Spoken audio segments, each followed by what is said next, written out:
My parents were much older than me. By the way, it's the same with me and my son. I also have a son who's younger than me by a lot.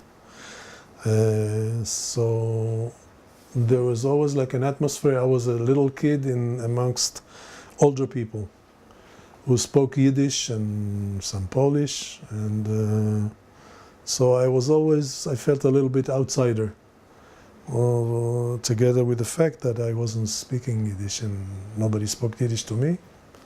They kept Hebrew with me, and amongst themselves, people talk, my parents and their friends, they talk Yiddish or Polish. Rarely Hebrew, only with people who were not originally Yiddish speaking. I didn't read Yiddish, I didn't speak Yiddish, so it was a little alien. I wasn't in. Felt like an outsider.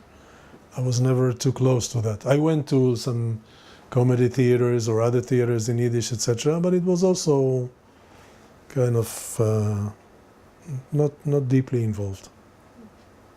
That was the atmosphere for me.